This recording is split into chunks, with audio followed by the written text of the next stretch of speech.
Ladies and gentlemen, good morning and welcome to the Q3 FY21 earnings conference call of Alicon Castalloy Limited. As a reminder, all participant lines will be in the listen-only mode, and there will be an opportunity for you to ask questions after the presentation concludes. Should you need assistance during the conference call, please signal an operator by pressing star then zero on your touchtone phone. Please note that this conference is being recorded. I now hand the conference over to Mr. Mayank Vaswani from CDR India. Thank you, and over to you, sir. Thank you, Lizanne. Good day, everyone, and thank you for joining us on the Q3 and 9 months of FY21 earnings conference call for Alicon Castalloy Limited. We have with us on the call today Mr. Vimal Gupta, Group CFO, Mr. Shekhar Dravid, COO, and Mr. Rajiv Gupta, Head of Domestic Business at Alicon Castalloy Limited. Mr. Vimal Gupta will cover the financial performance, following which Mr. Dravid will walk us through operating highlights for the quarter and developments in the EV space and the export markets. Mr. Rajiv Gupta will then provide insights on initiatives towards the domestic markets, following which we will have the forum open for a Q&A session. Before we begin, I would like to point out that some of the statements made in today's call may be forward-looking in nature, and a disclaimer to this effect has been included in the earnings presentation and our results documents that have been shared with all of you earlier. I would now like to hand over the floor to Mr. Vimal Gupta for his opening remarks. Over to you, sir.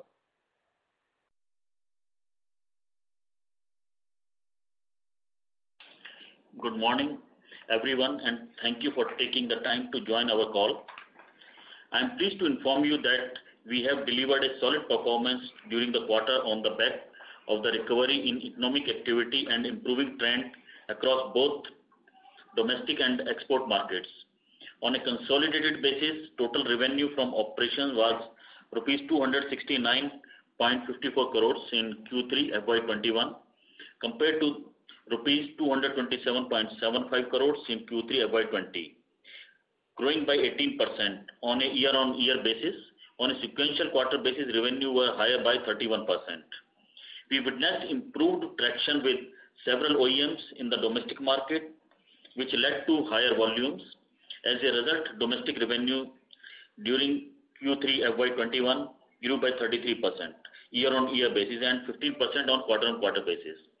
Following resumption of movement of goods across international borders, export volumes have also inched up this quarter as we steadily recover towards pre-COVID levels. The revenue mix between domestic and global business stood at 79% and 21% this quarter compared to 78% and 22% in quarter 2. The revenue mix between the auto division and non-auto division stood at 89% and 11%. While all are well aware of the sustained recovery in auto volumes, we are pleased to share that even the non-auto vertical is demonstrating recovery. Coming to profitability, the EBITDA for the quarter under review was at rupees 33.65 crores compared to 32.68 crore, improving by 3% on year-on-year basis. The EBITDA grew 26% on a sequential quarter basis. On a year-on-year basis, the EBITDA margins was at 12.5% from 14.3% in Q3 FY20. We are steadily rebuilding our margin profile after the impact of the pandemic and resultant lockdown. In Q2, we reported an EBITDA margin of 13%, and this was slightly moderate this quarter to 12.5% due to the change in the sales mix. We have implemented cost control measures across business and are working towards bringing margins back towards the pre-COVID levels. Profit after tax for Q3 FY21 stood at rupees 11.45 crores as against 8.44 crore in Q3 FY20, up by 36%, and PAT margin stood at 4.2%. So a quick word on recent developments. The Union Budget announced last week has many positive announcements and is very encouraging of manufacturing as one of the main pillars towards reviewing the Indian economy. The streamlining of the production linked incentive PLI scheme is favorable for manufacturers of the engineered components like us. The vehicle scrap policy, which incentivizes replacements, should provide a flip in demand for the auto industry. In addition, measures towards enhancing liquidity in the system, building rail and road infrastructure, and increasing spends towards healthcare and farm sector significantly contribute to a more enabling environment for growth. The board, in its meeting on December 2nd, approved a proposal to raise funds up to rupees 100 crores via equity. This is an enabling resolution allowing us to keep the option open to raise growth capital, which will provide the financial muscle to address our medium to long-term plan. We are carefully monitoring the environment and plans for our customers to identify appropriate time to implement our growth plans. Overall, we have reported a strong performance during the quarter. We are confident that with further unlocking in the domestic and export markets and the improving macro environment, we will build on this momentum in the quarter ahead. On a note, I would like now to hand over to Mr. Shekhar Dravid. Thank you, Vimal. Greetings to all. I trust all of you are well and staying safe. Following an unprecedented first half of the fiscal marked by the lockdown, production constraints, and the supply chain restrictions, the third quarter witnessed near normal operations. Several high-frequency indicators such as power demand, rail freight, e-way bills, GST collection, and toll collections have demonstrated a V-shaped recovery, pointing towards a fairly comprehensive return of economic activity. Within the auto sector, the domestic market demonstrated resilience in the third quarter, with almost all major OEMs reporting V-shaped recovery in volumes. What initially seemed to be a spike due to combination of a pent-up demand and the festive season sales has turned out to be a more comprehensive recovery predicted on a positive demand trends in rural and semi-urban markets. Lower interest rates on the vehicle loans and the heightened consumer preference for the personal mobility. This has been further aided by the inventory restocking across OEM dealer networks. Coming to the international business, most of our key export geographies in the US and Europe reported healthy revival in demand despite lockdown constraint in some part of the Europe during the quarter due to the concerns surrounding a second wave. We saw a sustained growth in volumes from our Illichmann subsidiary and supplied components and parts from this facility to many global clients during the quarter. Exports, including sales from Illichmann subsidiary, contributed to about 21% of our total revenue in quarter 3 financial year 2021.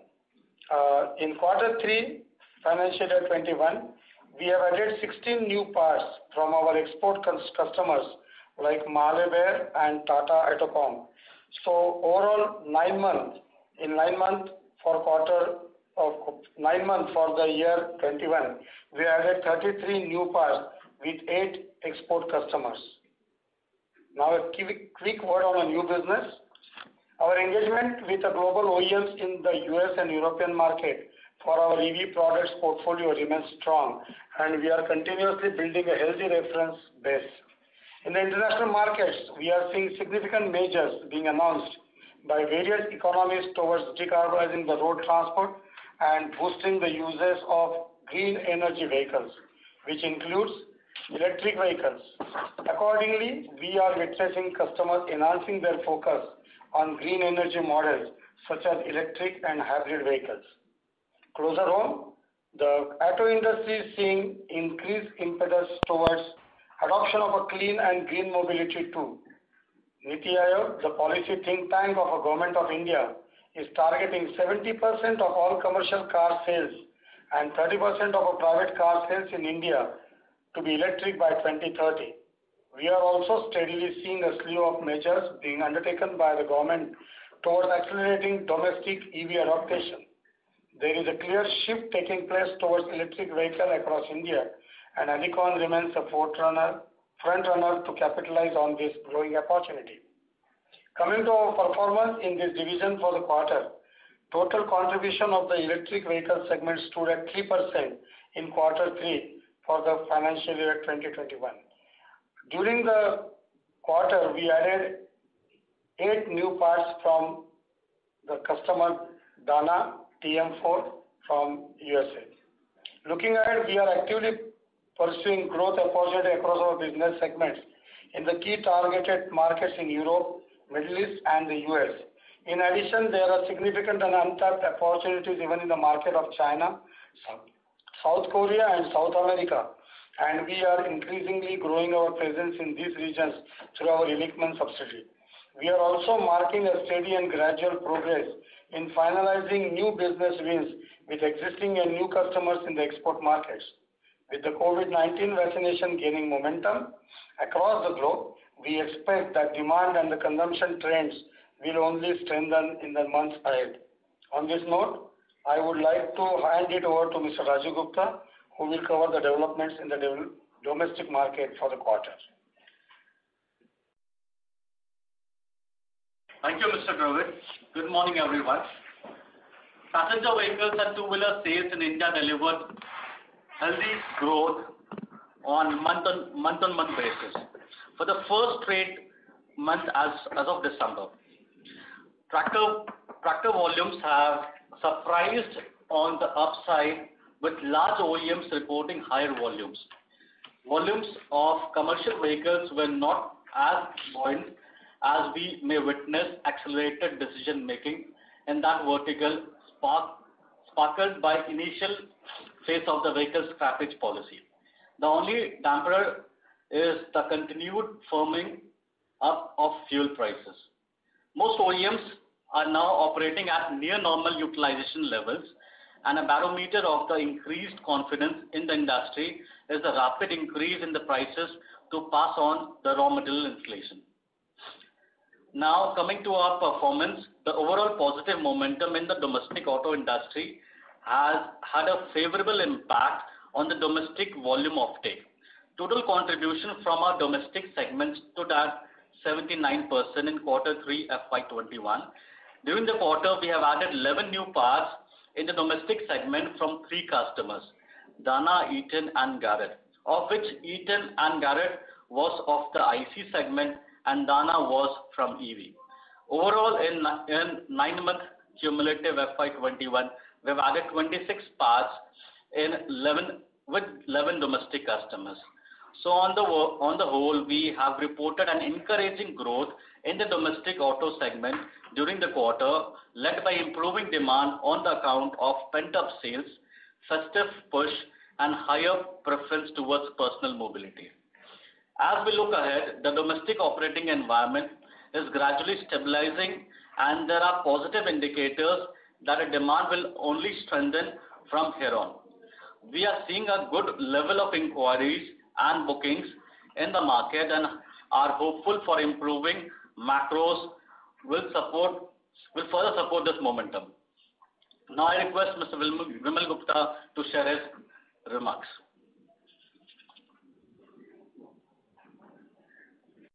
So thank you, Rajiv. So today I would like to introduce our Managing Director of 100% the subsidiary company in Europe, Mr. Andreas Heim. He is also in the call. So he also looks after our global business. So Andreas.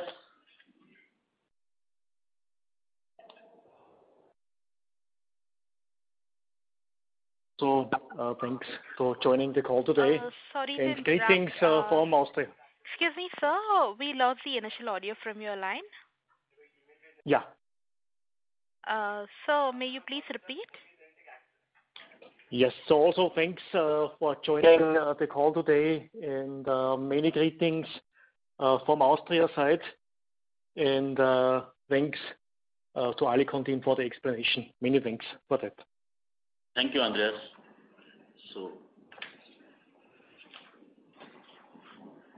So now forum is open for question answer. Thank you. Ladies and gentlemen, we will now begin with the question and answer session.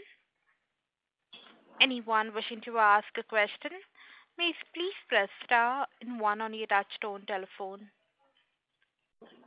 If you wish to remove yourself from the question queue, you may press star and 2. Participants are requested to use handsets while asking a question. Ladies and gentlemen, we will wait for a moment while the question queue assembles.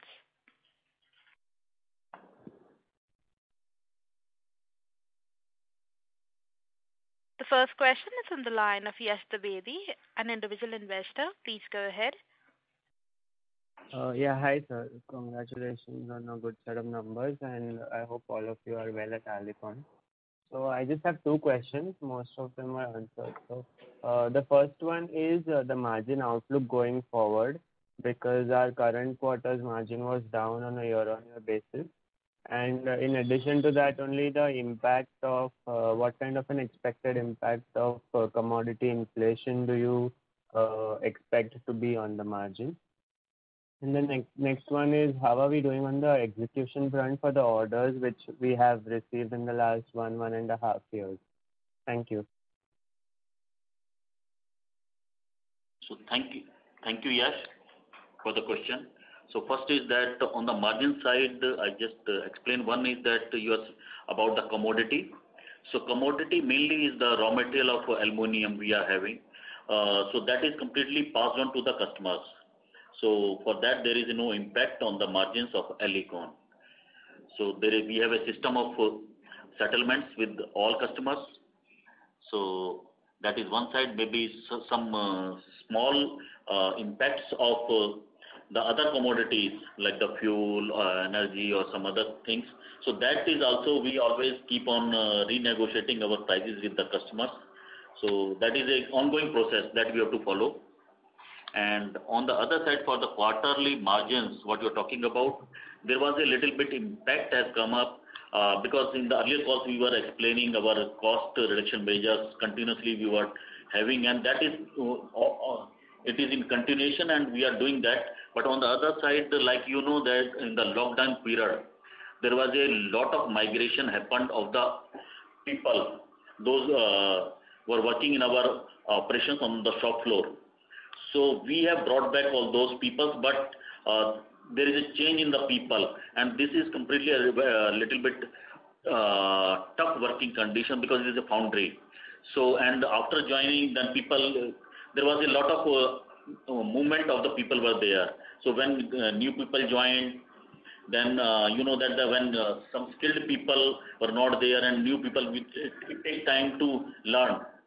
So that learning cost we had in that time, because due to that impact on our operating cost also. And you see that in this quarter, little bit we were expecting on the employee cost side, that was a little bit on the higher side. But now it is almost it is under control. So things, because in the last quarter we have improved on that side, and now things have stabilized.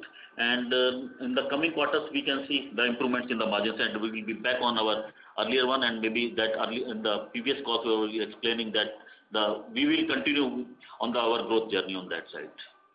And for the order side, I will ask Mr. Dravid to explain. Good morning, Yash. Good morning. Update on the orders what we received and which were declared in last 1.5 years.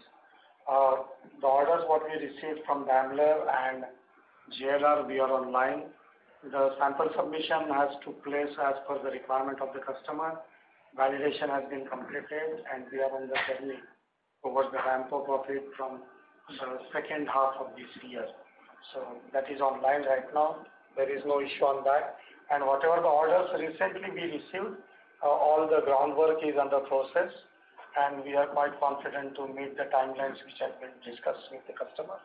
And those will be in a ramp-up condition by 22-23 as discussed in last meeting. Okay, sir. Thank you so much. All the best. Thank you.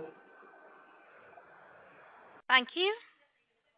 A reminder to the participants, anyone wishing to ask a question, may please press star and 1.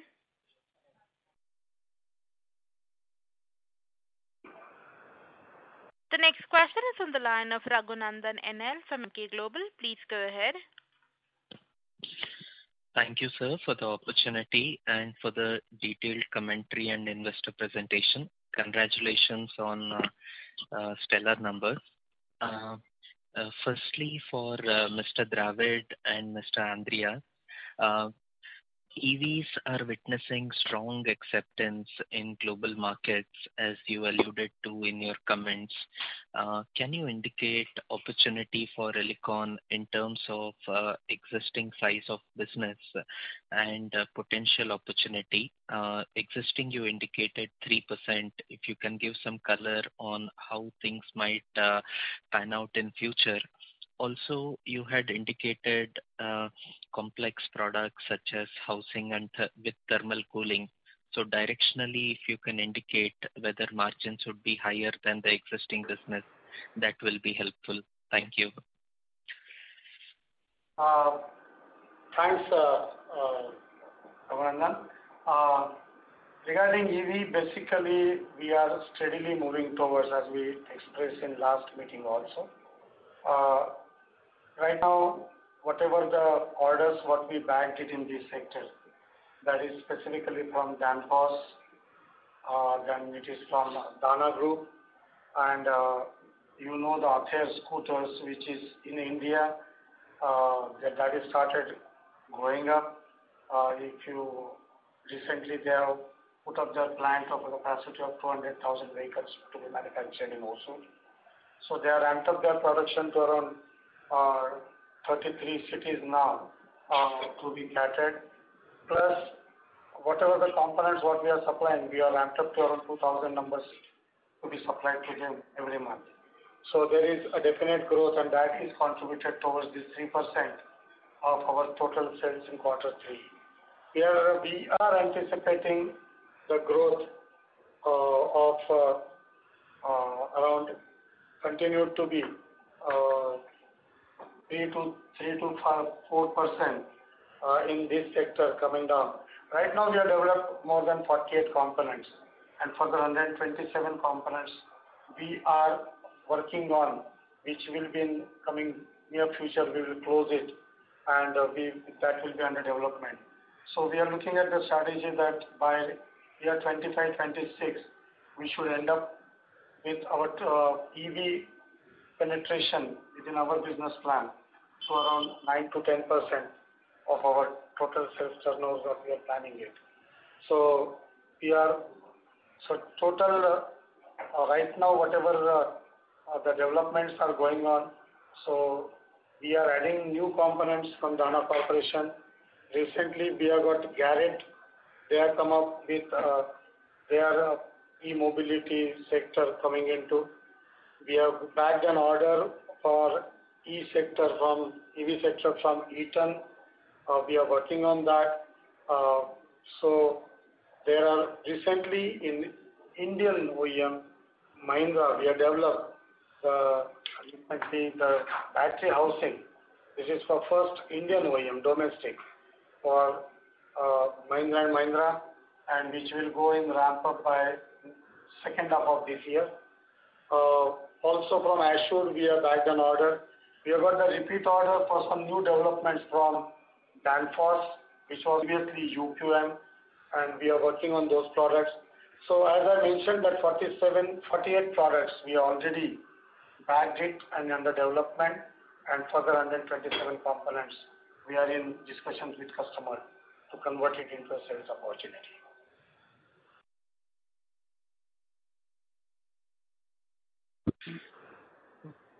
Wonderful, sir.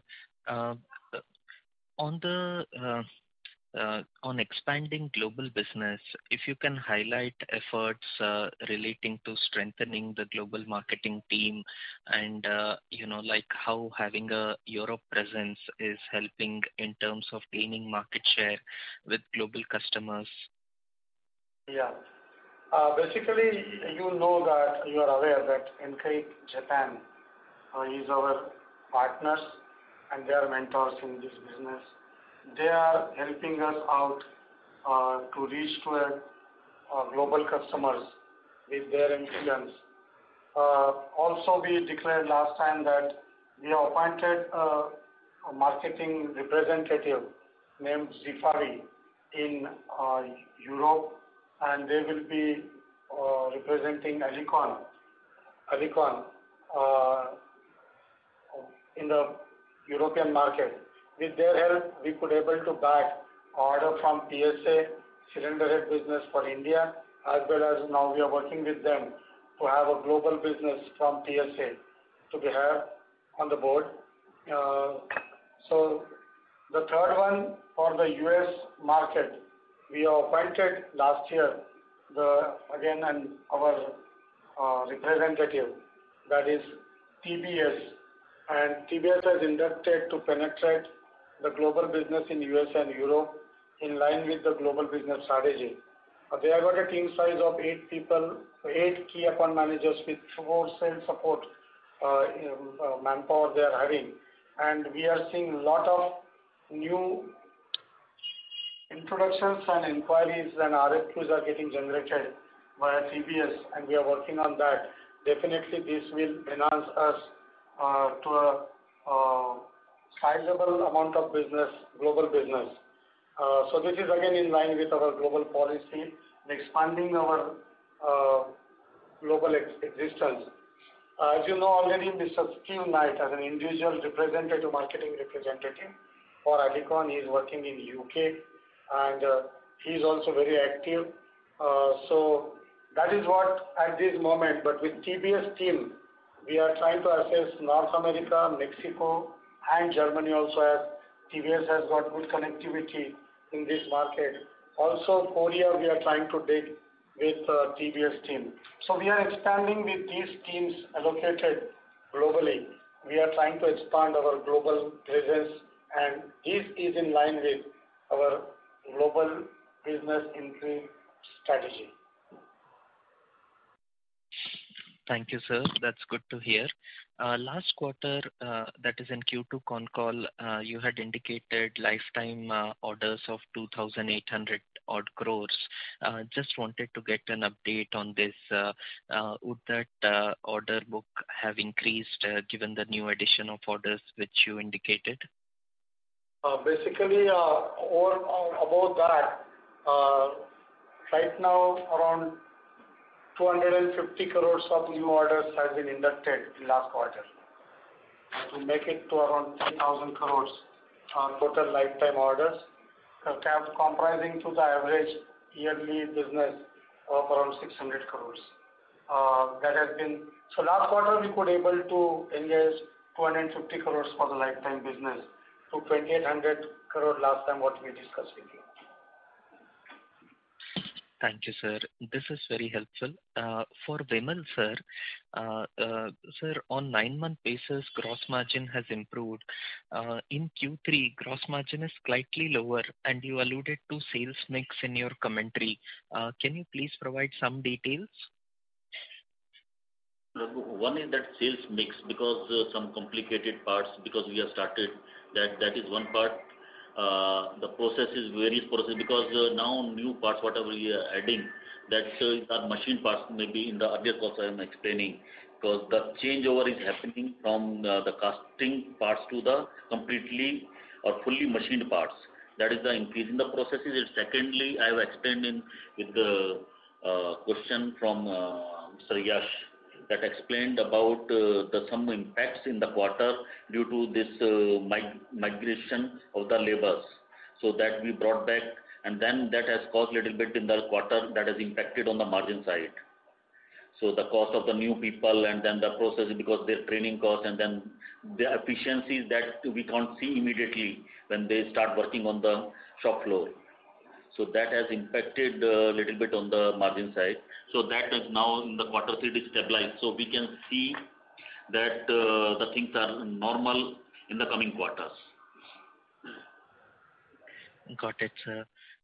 Sir, working capital reduction has been a focus area, and like that BS4, BS6 changeover, and all this COVID pandemic related issues had led to some increase in working capital in the say beginning of the year. So just wanted to understand how has been the efforts on reduction of working capital.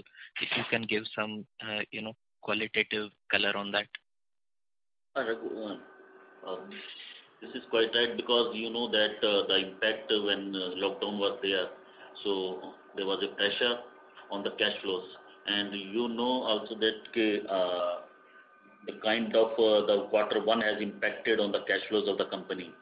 But I am happy to say that we don't see any increase on the debt side during 9 months, at the end of the 9 months.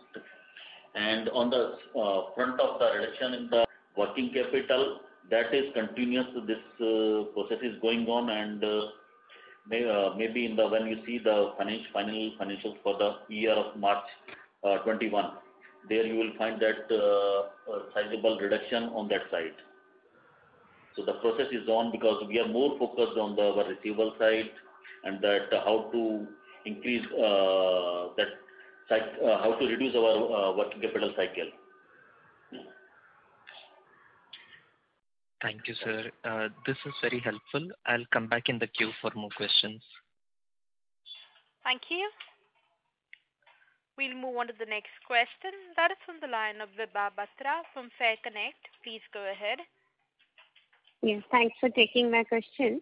My question is on the equity raise that you proposed. So does one expect significant capex in the company? And when you undertake any significant capex, what kind of return on capital employed do you target? And also a request, if in your presentation you could add, apart from the operating margins, a line on return on capital employed and return on equity, and also, if possible, give outlooks on those. On the equity raise side, that it is in process, and the activities are going on, because you know that when we go for the QIP, so a lot of the compliance part is there, so that is on, and maybe we are expecting maybe in the month of March or April. So it depends on the completion of the processes. So that time we will take a call. Okay. So what is the purpose? Is it a significant capex that you plan to do? Coming to that, the purpose, because I just explained my cash flows for the current year. Generally, you see that maybe in the history of Alicon. So when capexes are there, so maximum part comes through our internal accruals. So it is a continuous requirement when we are talking about the new orders and the growth plans are there. So continuous requirement of capex is there. So to fund that, so this time there is a shortfall from one is on the part of the internal accruals, and in the coming year then because a sudden jump in the volumes will happen in the coming year. So for that we have to put up the specific capacities for those customers, for those products. So majorly part will go into the capex side of this equity. So that is the plan. Yeah. Okay. And return on capital employed, what is your target when you make these project plans? What is your targeted return on capital employed? I think it is a forward-looking statement. So at this moment, so I cannot give these figures. But we can see, because all the activities, because what we are doing, that is more focused on those sides only. But what is your threshold level of return on when you make these plans in undergoing the capex? Obviously, there will be a threshold return on capital that the board would demand. What is your threshold return on capital employed? That's I'm saying that you will see the improvement on that side. There is a good improvement you will see in this. Sure. Okay. In the presentation, if you can include ROCE line, it will be really helpful. Okay, that I will. Thank you, and all the best. Thank you. We'll move on to the next question. That is from the line of Apurva Mehta from AM Investments. Please go ahead. Hi, sir. Congrats for a great set of numbers. Just wanted to know the visibility for next year. What kind of visibility we have on the export front, and on little bit can throw light on the domestic front. Looking at the present scenario domestically, if you see in domestic right now, the government initiatives what have been generated, that has sparkled some moment in the market, and also we we are anticipating good numbers in coming quarters. And for first quarter of next year, we are whatever the schedules and whatever the discussion going on with the customer right now, that shows there is in line with a V-shaped recovery. But it will be too early because the market is so dynamic right now, and it is difficult to predict for the next quarters. So we will keep wait and watch, and we will keep our close watch on this. Regarding this, whatever we are talking of next year, we are anticipating a good growth, and we are making ourselves ready to handle that growth. It really comes in. So that is what at present I can say as far as the market growth in domestic is. I will request my colleague Andreas to give some focus on the global business and the whole global scenario to answer your question. Andreas? Yes, I'm there. So you got the question, what is for the next year, that is 21-22, looks to be for the global business, that is the question came. I answer for the domestic, I think you answer for the global business. Right. So for the global business side, at the moment, we are with a lot of new potential customers in coordination to get new business on board, especially in the EV market, on which we are seeing huge potentials for Alicon on the global side. We are going under discussion with new techniques like for motor housings to implement steel parts to convert aluminium housings into white parts and thin wall castings. On such projects, we are working, for example, with Bosch in Germany and further customers. We are doing these trials with them continuously in order to bring new projects on the table, and the same for battery housings with integrated cooling systems in order to optimize the thermal cooling. So on such kind of new innovations, we are working on the global business side in order to be prepared for our future and to get new business on board. But just to put you into perspective, we, in March 2019 we were at almost 1,200 crores. So is it possible to outpace that 1,200 crore of turnover next year, and by what kind of visibility we have? It will be too early to comment on. We have our internal plans, but it is too early to comment on any this precise figure to be discussed. I think we should wait. We have waited for 1 year. We should wait for one more quarter so that with this we can come with the concrete figures. And currently we have export of around 20% currently. Can this needle shift in the next year, when we can see this needle to shift towards more of like 25% of our turnover coming from export?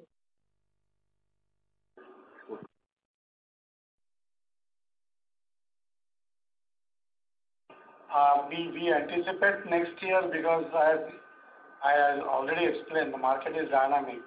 So it will be around 2 to 3% growth we are anticipating over this year or the next year. And that is in line with our plans, what we have made it. And what are the new customer additions, their ramp-up plans, all put together, we anticipate 2 to 3% of growth next year. And the new, on the new order wins which we are getting, are they replacement orders or they are new parts which are fresh orders and new parts from the current customer? Only one component, that is the coolant collector from Daimler, which has been replaced by the new model of that, which has been a split-up model. All other orders, what we got it, these are all the new components, and it's a new replacement to our additional business. It is new addition to our existing business. Oh, okay. So that growth potential we can see going forward because of these new orders which we are having.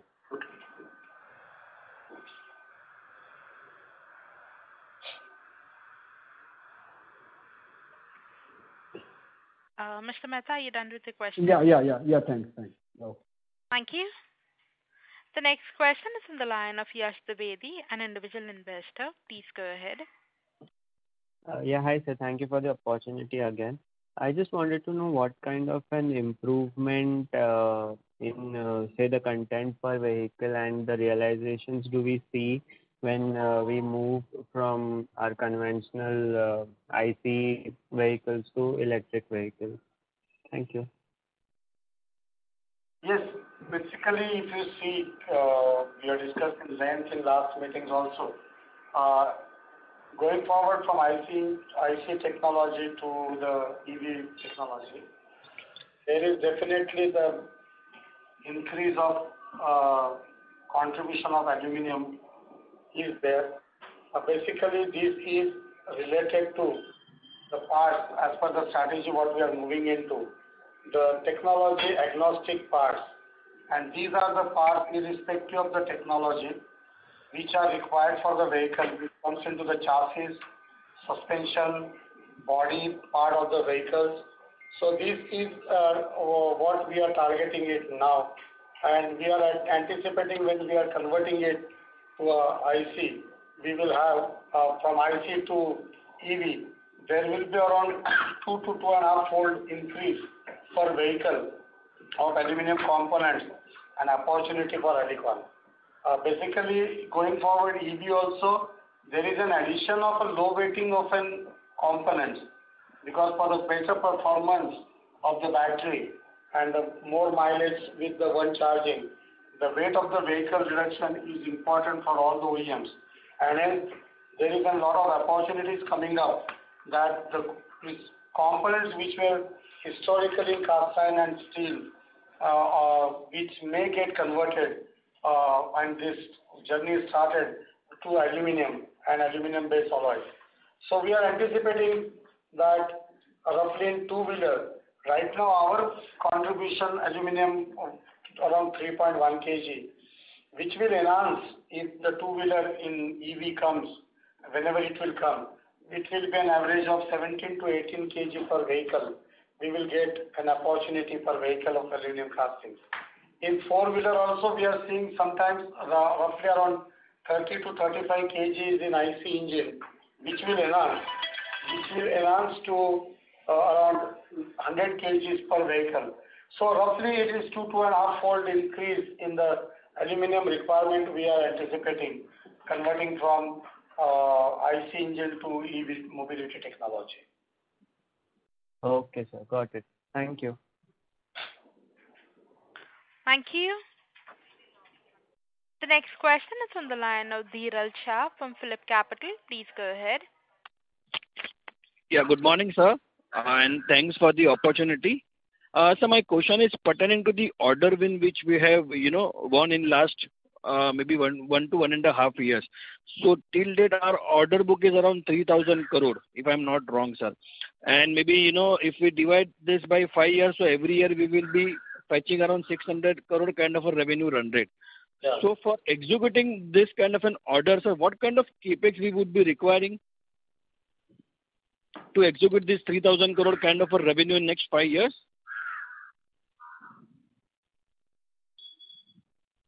So for this approximately we will require around 230 to 280 crores in that range. 230 to 280 crore. Okay. So maybe for FY21 and FY22, sir, we have lined up around 145 crore kind of a capex, right? Yes, that we have planned. Yeah. Okay. So incremental we would be requiring more 140 crore. Yes, roughly. Roughly. Okay. And sir, I believe all these new wins are of higher margin, right? The blended margin, which is around 12%. So these are on the same range, or this is much higher as compared to the current run rate, sir? At this moment, it is on the higher side. That much only I can spell it out. Once it goes into the ramp up, the real profitability will come into the picture. So it will be too early to comment on the advanced figures. But yes, whatever we predicted of that, definitely it is a higher margin which we are expecting from for all these new components what we added. Okay. And so what is your current market share, across two-wheeler, three-wheeler, commercial vehicle right now? As far as two-wheeler is concerned, we are around 39% share of business right now. And it will be very difficult for four-wheeler to project it, but roughly it can be 6 to 7% of the total market in four-wheeler. And so CV? Basically coming to this in coming future, the logos what we added like Toyota or PSA, new business from Renault, all these will increase our share of business four-wheeler in the market. Okay. So do we supply any parts to the tractor industry? Because right now, that the overall tractor industry is growing substantially. So are we supplying any parts to them?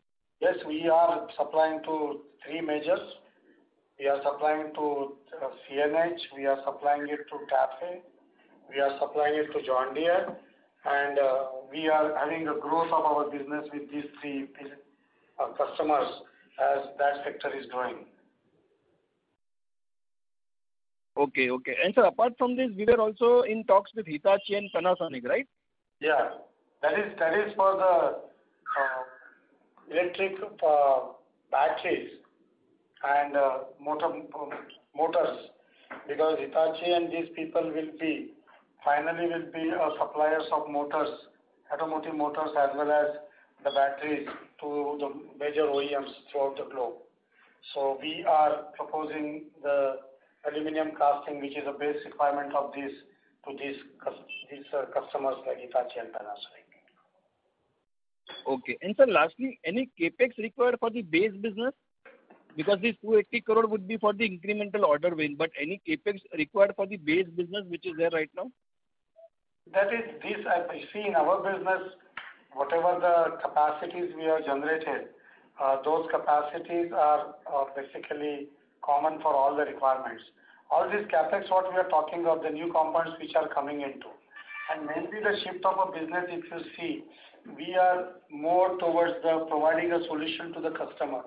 So we will be providing a customer a ready-to-use component with a value-added services like machining, painting, and some sub-assemblies into it. So for that, a very specific setup, very specific machines, and very specific infra is required. And this capex, we are intent to go into that. As such, base, whatever we have got, already we are working on that. I think in Vimal's speech he has already given that we are all cost control. In that, very specifically, the existing whatever the assets we have got, the sweating of that assets by introducing new technology, number of cavities per die increase into that, cycle time reductions, all these things we are working out to generate the base capacity from the present one to a higher level of it. So right now we are working on this, whatever the capex requirement. It is for what the new business, a very specific requirement of infra required, and not for the base one. Very small part of it will go to for the balancing of the capacity, but very small part of it will go for the base capacity increase. I think I answered your question. Yes. And sir, lastly, are we on track to achieve additional 330 crore kind of a revenue from the new business in FY22, which you have guided earlier? Yes, we are very much confident about it. And in FY23, it would be 520 crore, right? FY23, it would be 520 crore. Yes, roughly. Okay. because the ramp-ups of all these orders will start between 22 to 24. Okay. Got it, sir. Thank you so much. All the best, sir. Thank you. Thank you. We'll move on to the next question. That is on the line of Raghunandan NL from Emkay Global. Please go ahead. Hi, sir. Raghu here again. To Shekhar, sir. Sir, can you comment on how aluminum content per vehicle has been increasing due to premiumization? I mean to say, as the share of UVs increase in passenger vehicles and share of premium motorcycles increase in two-wheelers, how is that leading to, higher content per vehicle?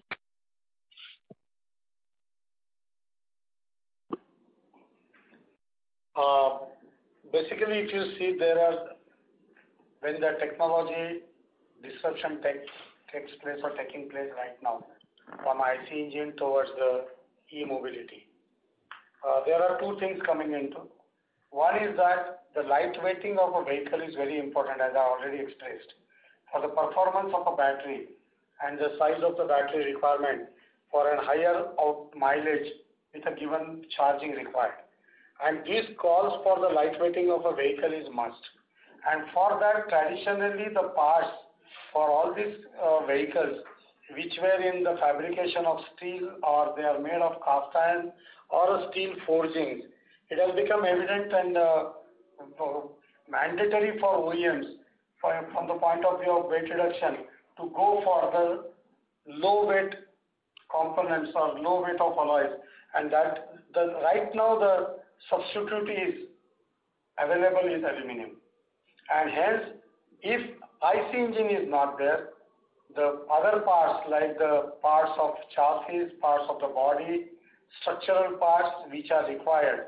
And as I explained, if you take a case of a two-wheeler, right now our contribution in a present IC two-wheeler is around 3 to 4 kg, restricted to cylinder head with some outlets and inlets given around this, which is increased once it goes for the chassis parts or the parts required for the suspension and parts required for the body.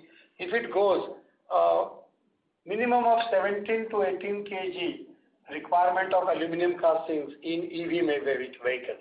That means there is almost a jump from 3 to 4 kg in present technology, which will grow to around 18 to 20 kg per vehicle.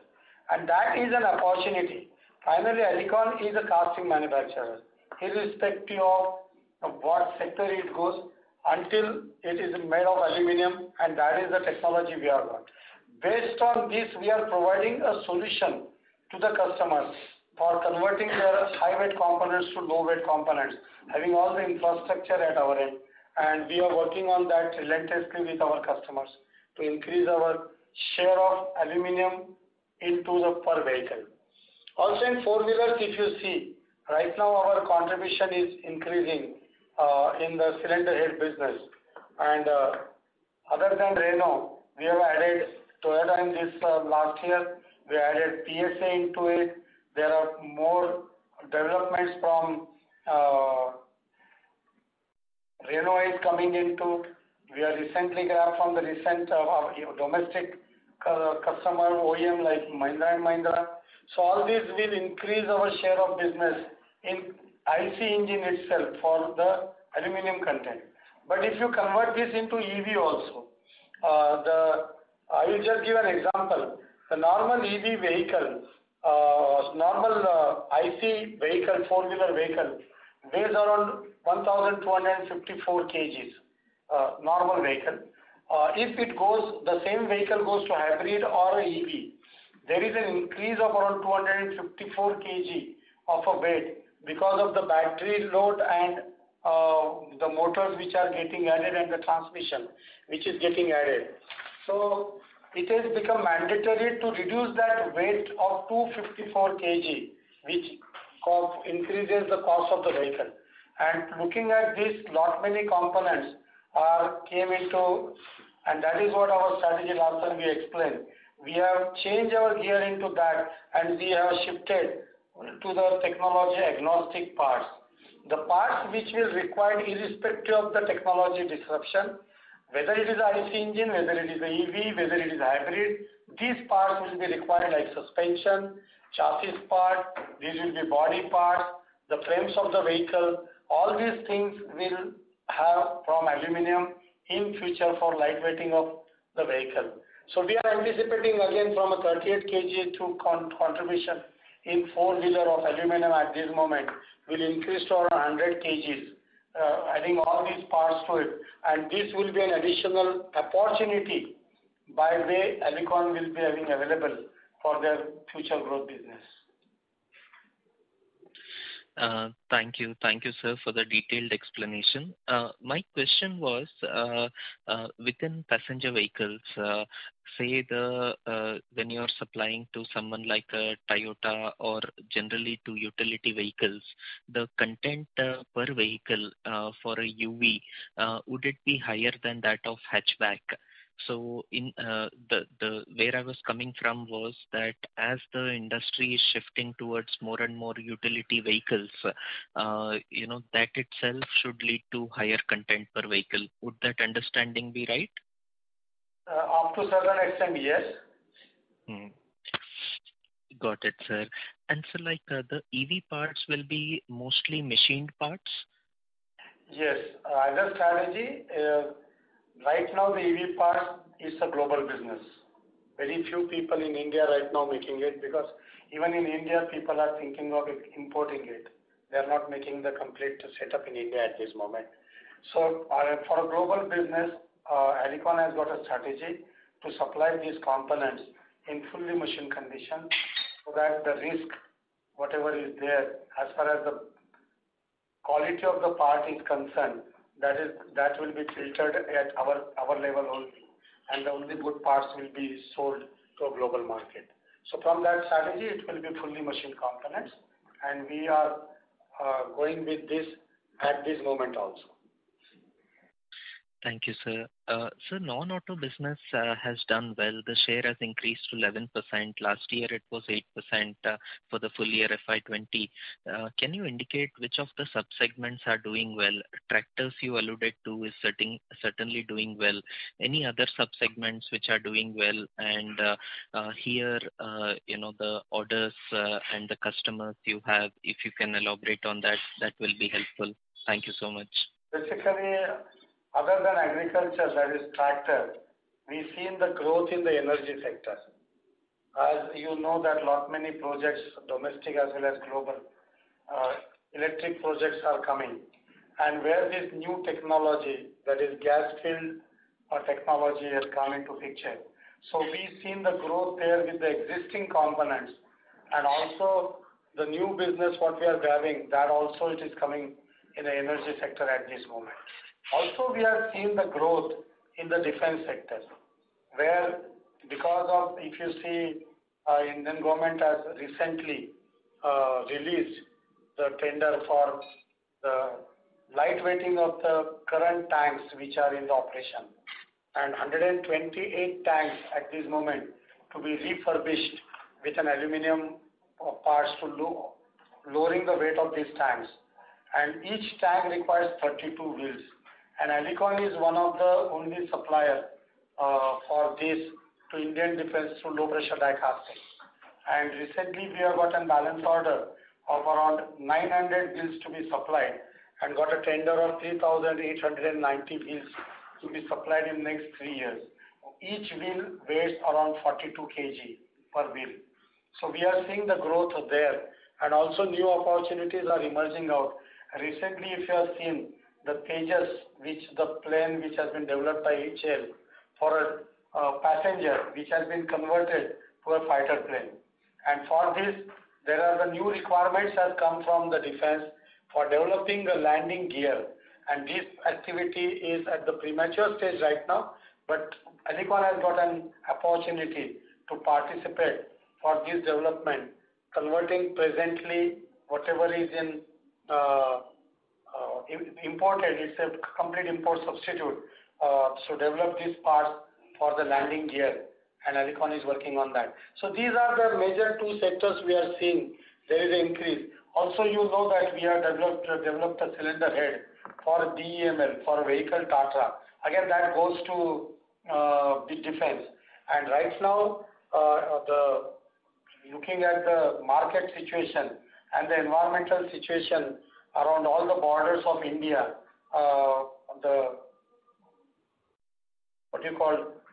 army and defense escalation is going on.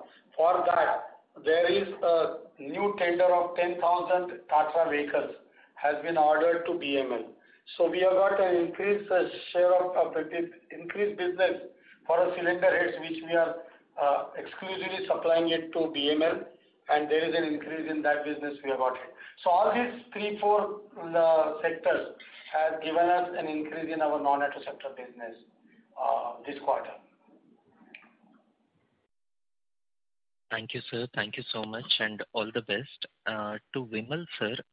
Sir, one basic question. Our gross block is roughly around 700 crores, and capacity is about 42,000 metric tons, which implies capacity cost per ton of somewhere around 1,60,000 rupees per ton. So just wanted to understand, at the current scenario, what would be approximately the capacity cost for setting up, say, 1,000 metric tons of castings and machining, if that is possible? Thank you. It's actually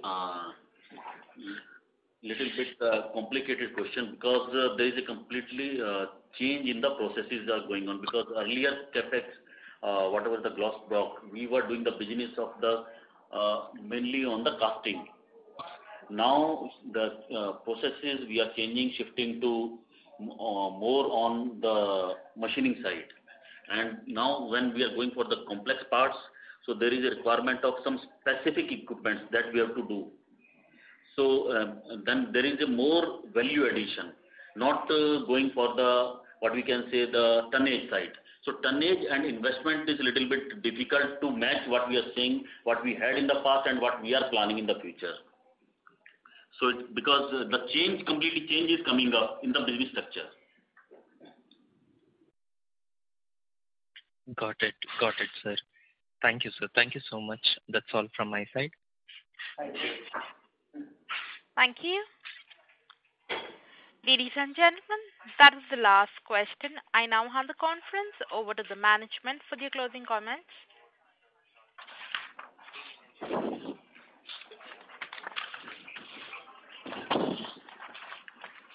Thank you. I hope we have been able to address your questions. Should you need any further clarifications or would like to know more about the company, please feel free to contact our team or CDR India. Thank you once again for taking the time to join us on this call. Thank you very much.